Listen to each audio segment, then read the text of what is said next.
There was a time when you could buy your way out of hell, not with prayer, not with good deeds, but with gold. And the church was selling. They called it an indulgence, a holy certificate blessed by God himself, signed by priests, bishops, or even the Pope.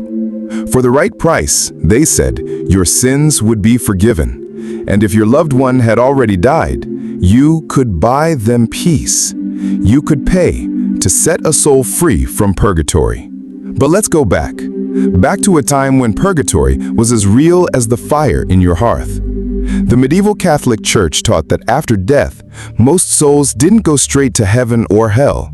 Instead, they went to purgatory, a place of burning. Not eternal like hell, but horrifying all the same.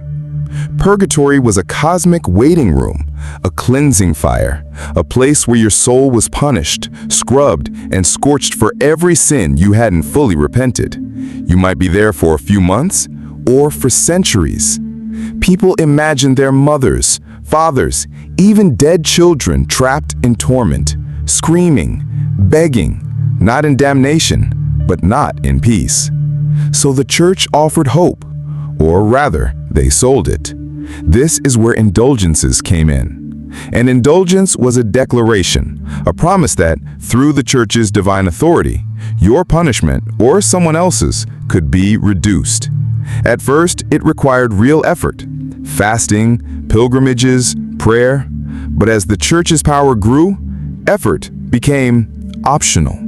Why walk barefoot to a holy site when you could just donate? Why weep in confession when you could just pay? The practice evolved. By the 13th and 14th centuries, indulgences were available for cash. And the more you gave, the more you got. Full forgiveness, shorter time in purgatory, eternal peace, packaged, priced, and printed. They said your soul had a debt. But the church?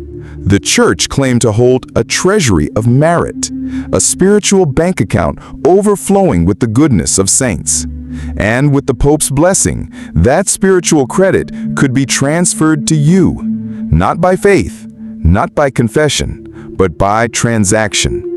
In 15th century Europe, there lived a man named Hans Keller, a humble baker in the town of Mainz. He wasn't rich, he wasn't powerful, but he was faithful. And when his wife Greta died suddenly in the sleep, the priest gave him a warning. She died without last rites. She hadn't confessed in weeks. She was in purgatory, burning, suffering.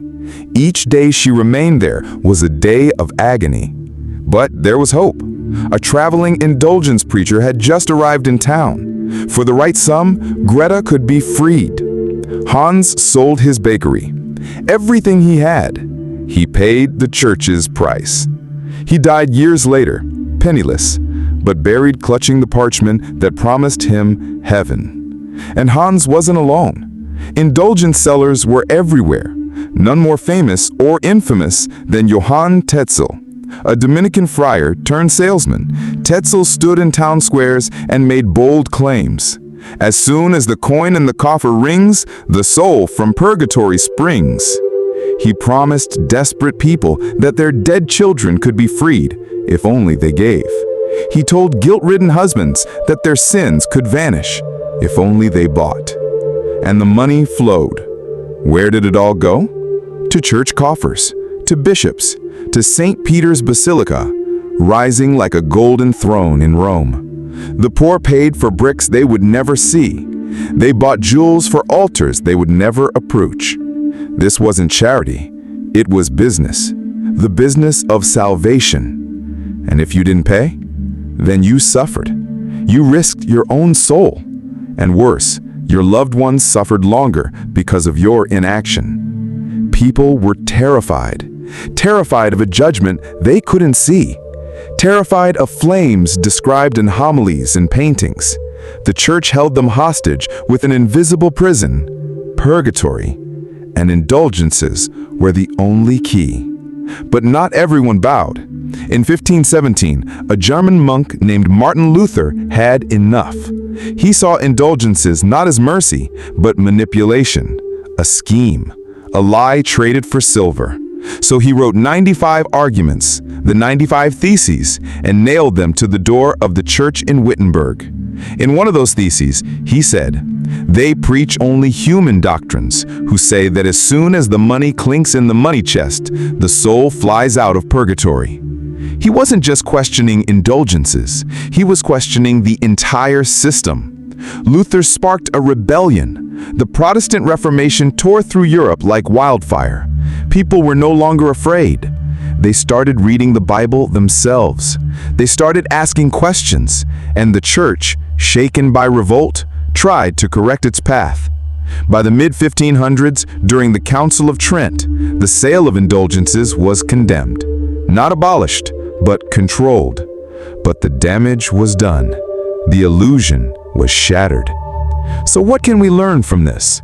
For centuries, people were told that salvation had a price tag, that forgiveness could be printed, that heaven was available if you had the coin. It wasn't faith, it wasn't grace, it was fear sold by the ounce.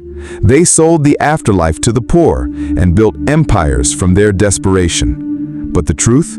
You can't buy God. You can't bribe your way into paradise. And anyone who tells you otherwise isn't offering you salvation. They're selling you a lie. They told the people to fear purgatory, but maybe what they should have feared was the men in robes, counting their silver and smiling. Subscribe to @Rewire and Reveal for more untold truths that shaped our world. Comment below, who do you think wields the real power today? Share this story to expose the history they didn't teach you. Let's uncover the past to understand the present together.